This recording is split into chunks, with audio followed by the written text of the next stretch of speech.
Welcome to the latest episode of Five on the Floor on the Five Reasons Sports Network. Thanks for joining us on your favorite podcast app on Apple Podcasts, on Android. We recommend Spotify or the Five Reasons YouTube channel. Also, check us out on Off the Floor. I just dropped some draft nuggets that I heard. You're only going to get this stuff there. Go to Off the Floor, $2.99 per month. Check out the 10 channels on there. You get access to everything with that monthly subscription. Also, there are Heat fans communicating with each other all day long. Get off of Twitter. Check out Off the Floor. Link is right here in the description on the podcast feed and on the YouTube channel. Also, check out the great sponsors of the Five Reasons Sports Network. You know who's a member of Off the Floor? Lynette. Huge Miami Heat fan. Aggressive Insurance. Check her out at insurancebylynette.com. 954-581-8800. That's 954-581-8800. A Aggressive Insurance Agency, your car insurance, your renter's insurance, your homeowner's insurance. She can handle all of it for you. The insurance agency that works for you. Again, insurancebylynette.com, 954-581-8800. And now, today's episode. Down to Biscayne. Yikes. Five on the floor, ride for my dogs. Where here's the thing, you can check the score. Hustle hard, couple scars, wearing bubble frogs. Just like Butler said, you in trouble, y'all. Kept the flow playing, got it all band. Y'all seen the block, stop with one hand. And Pat we trust, it's power, have the guts. We're here to bring the heat, y'all can hang it up. Welcome to Five on the Floor, a daily insider show on the Miami Heat and the NBA, featuring Ethan Skolnick, Greg Sylvander, and Alex Toledo, plus others from the Five Reasons Sports Network. All right, welcome back to Five on the Floor. Here's today's floor plan. I'm Ethan Skolnick. You can follow me at Ethan J. Skolnick at 5 Reasons Sports. I got Alex Toledo. You can follow him at Tropical Blanket. We'll have episodes with Brady and Greg coming up this week. Check out the episode that I did with our guy Eternal Bass. We got into why there's so much disrespect of Dwayne Wade around this time of year. It seems to happen every single year. He's thrown into all these ridiculous comparisons. So Eternal and I broke it down a little bit. Is it more about basketball or is it about something else? Today we're going to get back into basketball and we're following all the reports. We're going to have, I do want to introduce one thing we're going to be doing. Starting next week, we are going to start revisiting Miami Heat drafts, and we're going to do it on two different, well, actually, if you include YouTube, three different platforms. We're going to be doing some years here on Five on the Floor, and we're going to be doing some years on Playback. So that's playback.tv/5RSN, or just download the Playback app for free, and then sign up for Five Reasons Room. You'll find it on there. So we basically are going to pick 10 different years in which the Miami Heat either took a player of significance or maybe they passed on a player of significance. And we're going to break those down. So some of the years that we will definitely do are 2003, Dwayne Wade, 2008. Alex will be on that one. That will be the Michael Beasley year. And I've got a lot of background on that one. We'll probably do 2015, the Justice Winslow year. We might do 2002, the Caron Butler year. Greg and I, if we're feeling like really old that day, we might do a combined episode of the pre-Riley stuff, Steve Smith, Ronnie Cycli, Glenn Rice. We are certainly going to do the Tyler Hero year, the Bam Adebayo year. And yes, we probably will do, in addition to the Jaime Jaquez year, we probably will do the Precious Achiuwa year, because that was also the Tyrese Maxey year. So we'll get into all of this stuff as we go forward. And again, we'll be unveiling all of that starting that week. The week after, we will get into this year's draft more specifically, and we've got our guy Adele, who's been putting up stuff on his YouTube channel, and he's going to be synchronizing his stuff with us so that we have the latest on all the draft prospects that the Heat may be looking at and what direction the draft could go. Today, though, we're going to do more of a veteran topic. Alex, you and I, well, you weren't on this one, I don't think. I think Greg and I did this one about the idea of a third player.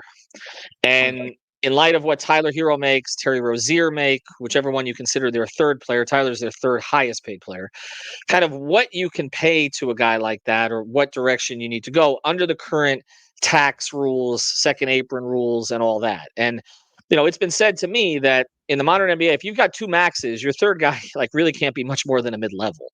The Heat, of course, have two guys who are making a lot more than that. Actually, three if you include Duncan Robinson. But the two are Tyler Hero, who I believe makes $29 million next year, Terry Rozier, who makes $24 million next year, and we've talked about the redundancy of the two of them. And then Duncan Robinson, who's at right, we're 18 or 19 million for next year. So they actually have Duncan Robinson is the Heat's fifth highest paid player, makes more than any Magic player is currently scheduled to make next year. And you and I did that Magic podcast. But Jonathan Isaac, who could be a free agent, because he player option, I believe, would make $17 million on an opt-in there. And that just gives you some context for people who say the Heat aren't spending. Salary sheet doesn't really show that. So we're going to get into some players who may be out there for that third spot and like whether or not it would be worth it. Okay, so let's start with this guy because this one is a player who, from a talent perspective, I think the Heat would definitely like to have, which is Lauri Markkanen of Utah.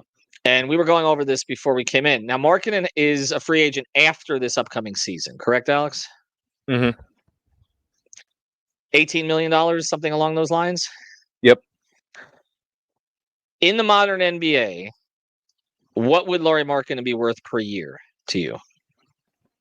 I think probably if we're being realistic and he keeps playing more or less at the same level for this next season, I think whatever his max is probably not only what he's going to be demanding, but what he's going to be worth. I think, the level that he's been playing at since he got to Utah surprised a lot of people, including myself. I was not like a big Markkanen guy after his stint in Chicago, was like a nice role player for Cleveland in the 1 year before he was a part of the Mitchell trade. And so, he was starting to look better, but I don't think a lot of us projected him to be, somewhat of an all-star level player, which is what he's been. I think offensively, obviously that's like where everything comes for him. He's really good. He's really good. And not only that, he's really versatile. You can use him in a lot of different ways on and off ball. And I think Spo could have some fun having an offensive weapon like that who, I think would fit nicely next to Bam, kind of addresses some of your size issues, right? If for people who want them to play double bigs, I think he's the type of big you would want, like a real offensive weapon who can pass, who can play on or off ball, isn't a complete tree on defense. Not that he's a stud, but, is passable. And I know Jovic has gotten a lot of comparisons to him. I think Jovic is more pass first and more of a connective right now, whereas Markkanen is like somebody that you devote immediately a lot of offense to. And it doesn't need to be, him creating from the top of the floor. You can do a lot with him involving, your actions involving him can also involve your best players, which it would be really useful for their offense. Not to mention how much of a sniper he is, like from three and just in general. I think he is somebody who would absolutely get the max, whether from the Heat, from the Jazz, or somebody else. 27 years old, listed at 6'11", right? 6'11", 7 feet. I mean, you talk about a size issue that the Heat have had and functional size, even though he's not an elite rebounder. That would obviously help. Average rebounds last 2 years, by the way, since getting to Utah, 8.6 and 8.2. Efficiency has been outstanding. 25.6 points 2 years ago on 50% shooting, 39% from three, and 88% from the line. This past year, a little bit of a dip. He did have an availability issue. We also know that Utah sometimes has been sitting guys to get higher up in the draft. He averaged 23.2 points, 8.2 rebounds on 48, 40, 90 splits. I mean, he's close to a 50, 40, 90 player. He would be the Heat's best offensive player. Am I wrong about that? At this stage? I mean, certainly regular season, he would be their best offensive player, right? My immediate thought, he would be their best offensive player. And then, maybe like in an ideal world, Jimmy is still your number one in the playoffs. But, again, he can be involved, whether on or off ball, so many different ways. So it would be a very different way of addressing your needs, including having extra shot creation. It's just, not in the way that maybe we all, would have wanted or expected. As far as like a shot creating guard who can get to the rim, like that's not his game. But he does it in a lot of different ways that might be an easier fit for your stars, not to mention the size, not to mention the youth. And just another thing to clear up, like, because I say the word like max, I don't know exactly what his max is or what he will be eligible for. I was trying to look that up. I'll tell you, it would be 4 years at upwards of, according to what I just looked this up, 4 years at upwards of $200 million. Well, there you go. You'll be paying him to be a big time player. So I hope, people would understand that. And that would not make me shy away from trading for him, so like if fans have a preference of like, oh, go after Donovan Mitchell, that's not really the conversation here. It's like, oh, if Mitchell isn't available, Markkanen is. That's what this is about. I think he is very worthy of being the third guy with this group, even if it's not like everybody's favorite pick. You would have to be using him a lot, and I think they would. And afterwards have to most likely pay him a ton of money, like you're saying. I think it would probably be that 200 mil that he's eligible for. Well, and again, he's at an age where it makes sense to do that. This is 27, 28 is when you're entering your prime. It does change your model a little bit. I mean, we talk about, 29 million for Tyler Hero is too much for a third player, and now we're talking about close to 50 million. I mean, there's not a whole lot else you can do beyond that. They would absolutely have to hit on any picks that they keep, because those players would need to fill out the roster from a role perspective. They'd also need to find some minimums that can produce at least the level that Josh Richardson was producing last year, if not better. And they would probably need to find a couple of other developmental guys who pop. Certainly, if you're doing this, you're not keeping Caleb Martin. You're probably not even keeping Haywood Highsmith if the price gets too high. You're going to have to develop another one. You might not have Terry Rozier, Duncan Robinson, or Tyler Hero on the roster. Well, so you're going to have to find some shooting from somewhere else, right? You would have to figure out first how this trade gets done, right? Because he's making 18 Right. mil right now, it's not that much to salary match. So, a lot of people salary match with Duncan You can salary match with Duncan Robinson, basically, right? But exactly. then But it's a that's question of where are you getting your picks, though?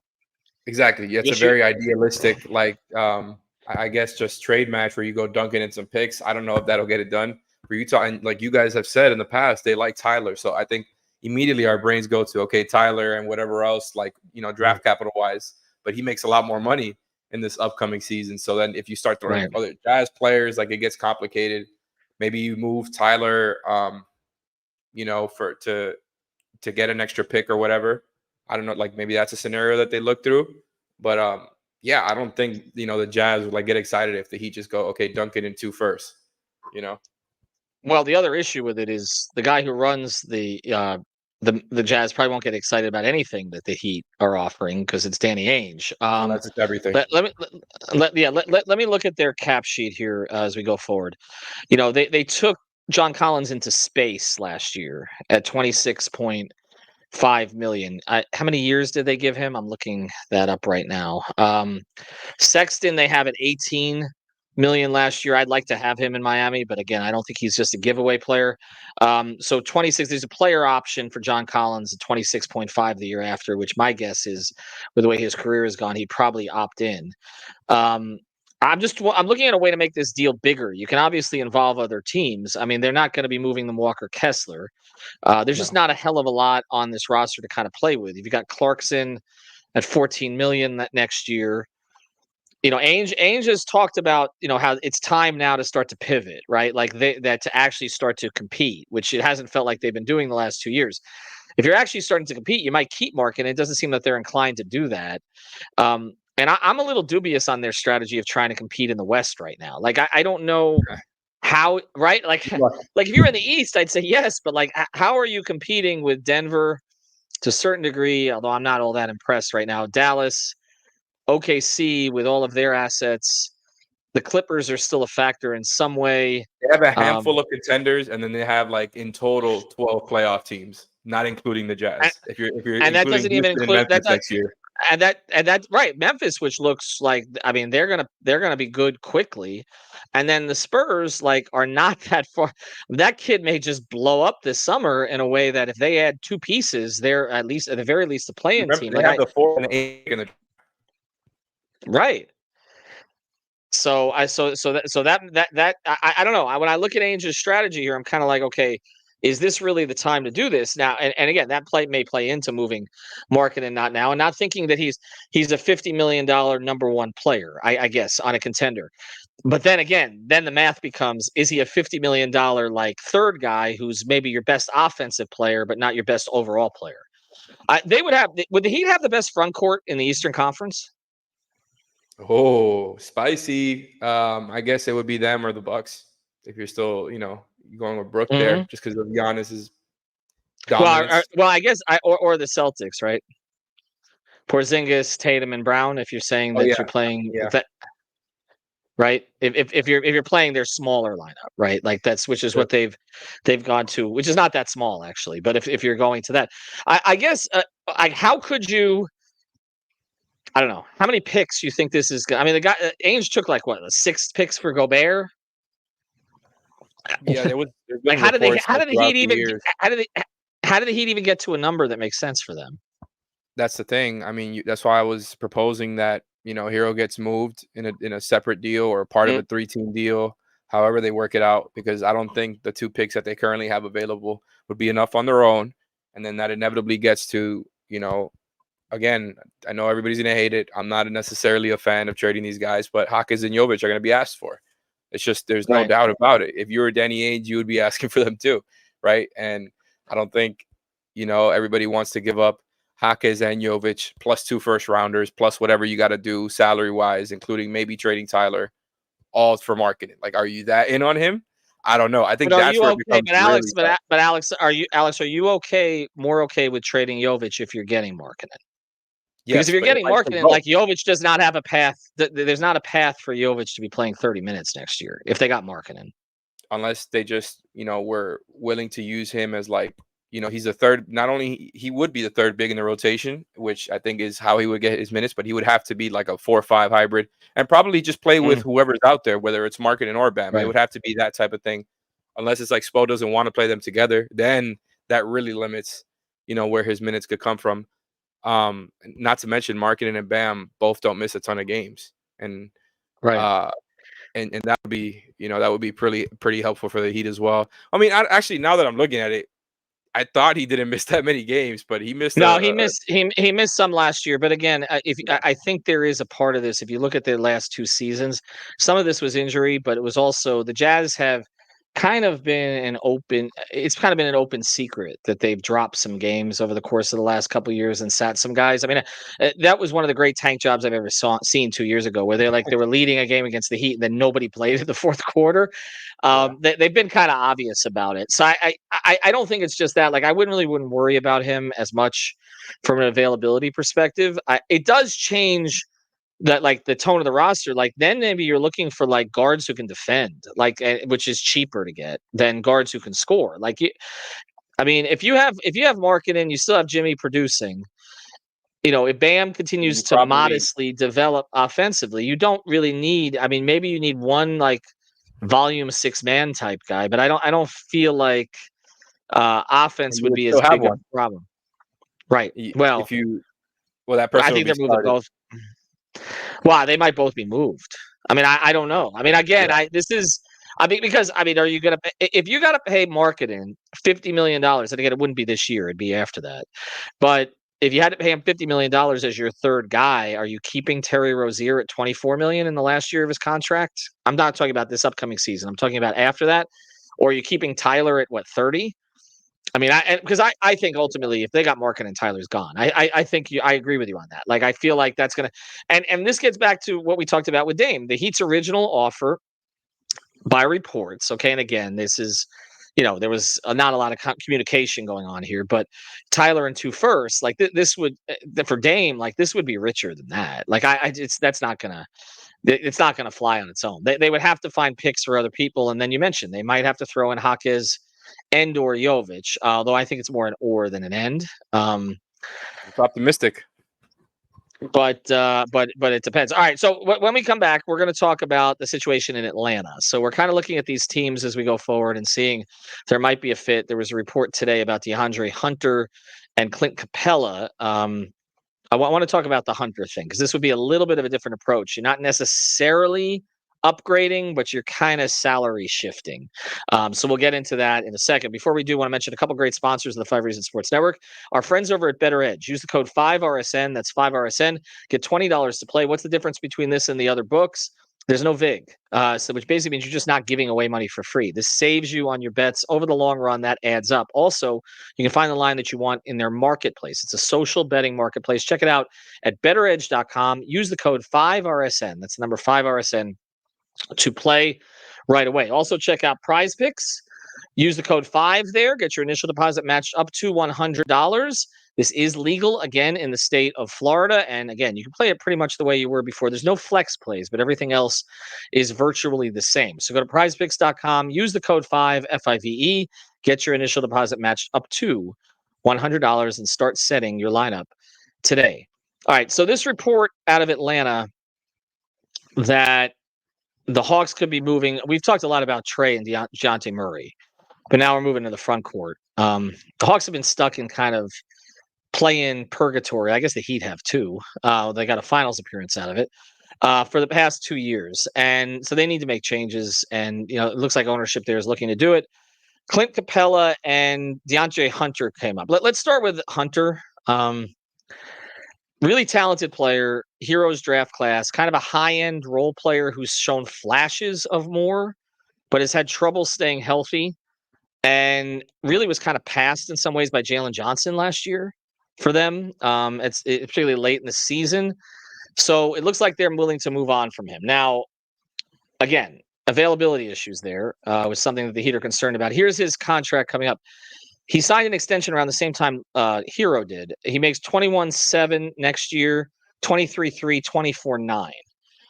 So essentially, this would be getting a little cheaper at their third spot. But I'll just ask you this: is DeAndre Hunter worthy of being a third player on a contending team? I mean, it hasn't happened yet, right? So you're betting on the upside and keeping him healthy, and keeping guys healthy has not been the Heat's strength lately.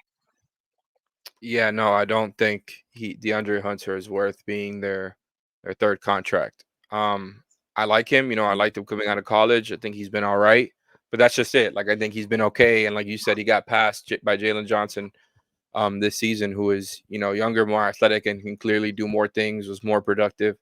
DeAndre Hunter, and look, some of it is a fault of, kind of an outcome of offenses that are very heliocentric, revolving around Trae Young and, of course, Murray, where maybe you don't get as many touches. I just don't think he is somebody that deserves third option touches. Now, he wouldn't really be your third option because, you'd still have whichever one you don't trade between Tyler and Terry. So I understand the idea of maybe you exchange one of those guys for somebody who can help solidify your front court, who, has the nice measurables like Hunter does, the wingspan and the height and all that. I just think it's a little bit idealistic. I think you lose a lot in your offense, and I don't think he is the guy that people are making him out to be. Now, I'm not trying to crap on him. I just don't think he is particularly great on either end of the floor to be okay, I'm into this. It's just, to me, it's not the right scenario. I understand the fans wanting to shake things up. This just wouldn't be, I'm not too, a big fan of this move. I think Hunter, he gives you some stuff in the mid range. I think as a shooter from three, he's been, good, but I feel like sometimes it's a little bit inconsistent. The numbers don't necessarily reflect that because he, 38% from three this year, 35 last year, 38 the year before. Only had one season below 35% from three out of his 5. So you give that to him. But again, I don't know that that's worth doing. And I think you could probably get more out of him defensively, putting him in the front court with Jimmy and Bam. And of course, what Spo does. I'm not a fan of moving either one of Terry or Tyler for him. And especially because it would be a little bit more complicated than that, right? Because he makes, 22 mil next season. And I don't know that the Hawks would have interest in either of those guards, considering their current guard situation. It already didn't work with them playing Murray with Young, and now if they end up moving Murray or Young, they're really going to want Rozier or Hero there. It feels. If they kept Young and they got Hero, that backcourt's going to get destroyed on the defensive end. We talked about it. We talked about Trey coming to Miami, and if they, I don't know. I don't feel like Rozier and Murray's a fit. I don't know. It feels to me like a force. Here's the thing. Let's say Caleb Martin's going to get $13 million a year, which we think may be too rich for the Heat's blood right now, where they're at. Is DeAndre Hunter $10 million better than Caleb Martin per season? Has he shown that? I don't know about that. He's had good games against the Heat. I like him, but yeah, it's just. And he's a guy who I famously when I think about his good games against the Heat, especially in that first round a couple of years ago. I've made jokes on playback about it that it's when he sees Tyler Hero, his eyes light up and he takes those, kind of elbow mid-range shots. Maybe you'll post him up and just kind of shoot over him in the mid-range, and he very clearly likes that little mid-range area against smaller guys, and that would fit right in with the Heat's mid-range shot profile. but I just don't all in the think same place. I don't think he will be making you better significantly on either end. And yes, it would be an upgrade defensively going from either one of those guards to him. I think like he is like a B on both ends of the floor, and Yeah. even that is like B might be a Yeah. little generous because he's not always Yeah. like, it's not like night to night he's this awesome like high level role player who's like, like people talk about that Aaron Gordon. I don't think he's at that level. So I like him. I No. like his aim. Wouldn't mind him on the Heat in theory. I don't think the scenario really is like a great one for either teams when you start going through trade ideas, and not to mention the Hawks having to throw in more contract to match it for, whether it's Terry, it would have to be a couple million. If it's Tyler, it would have to be like another $7 million that the Hawks would have to throw in there. I don't think this is the right move for either team. And like the marketing thing to me is the opposite of that, which is why it would cost so much more. But like just something I didn't mention in the first half, marketing had a 97th percentile offensive estimated plus minus, 96th percentile the year before. So ever since he's been on the Jazz, like he's been one of the best, most productive offensive players in the league. And of course, a team that it's all about him. But again, a guy who would fit in nicely in the Heat would absolutely use a ton in their offense. Whereas like with Hunter, it's like, okay, you can maybe get more out of him than the Hawks got, and that's kind of the sell, but you're taking a risk by moving one of your guys who like what they can do, what they can't do in Terry and Tyler, and a team missing that needs that much offense, downgrading there for a guy like Hunter, and I don't even know how much of like the defensive upgrade would be worth it. So I think it's two completely different conversations, but Hunter, I don't think he's worth the move here. All right, so real quick here, the other guy, Clint Capella, which is kind of amusing because Bam was compared to Clint Capella by a lot of people coming out of college, and the Heat actually looked seriously at Clint Capella that year. That they ended up taking. I think what was it? The one that LeBron wanted to take, right?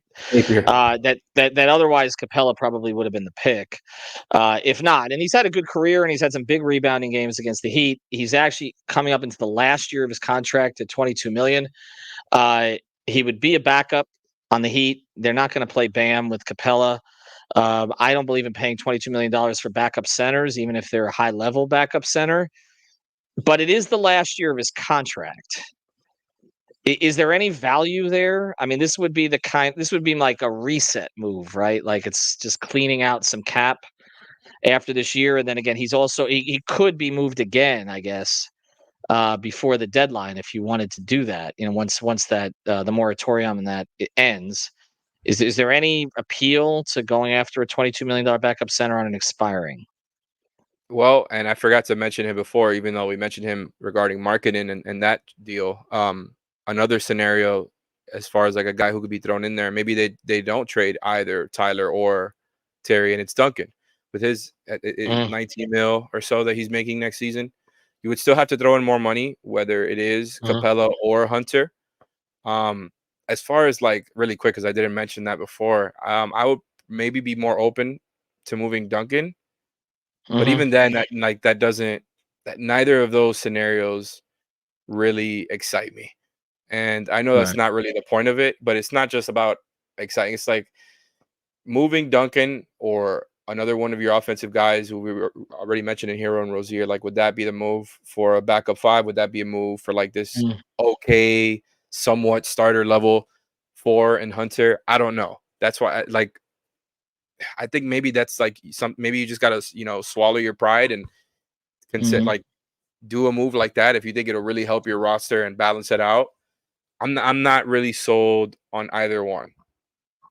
How do you feel about like maybe Duncan for Capella or Duncan for Hunter?